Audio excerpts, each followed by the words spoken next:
Let's discuss the concept of God in Semitic religions. As I mentioned, the major among the Semitic religions are Judaism, Christianity, and Islam. First, we'll discuss the concept of God in Judaism.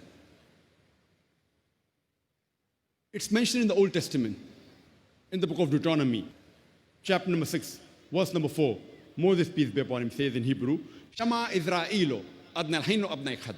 It's a Hebrew quotation which means, Hear, O Israel, the Lord, our God, is one Lord. It's mentioned in the book of Isaiah, chapter number 43, verse number 11. Even I am Lord, and there is no Savior besides me.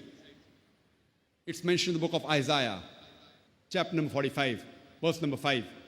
I am Lord, and there's none else. There is no God besides me. It's mentioned in the book of Isaiah, chapter number 46, verse number 9. I am God, and there's none like me. It's further mentioned in the book of Exodus, chapter number 20, verses 3 to 5. It says, Thou shalt have no other gods besides me.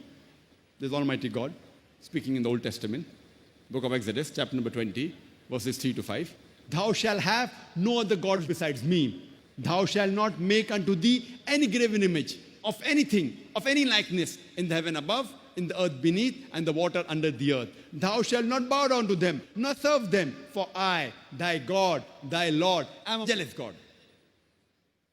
A similar message is repeated in the book of Deuteronomy, chapter number 5, verse number 7 to 9, which says, Thou shalt have none other gods besides me. Thou shalt not make unto thee any graven image of anything, of any likeness in the heaven above, in the earth beneath, and the water beneath the earth. Thou shalt not bow down to them, nor serve them, for I, thy God, thy Lord, am a jealous God.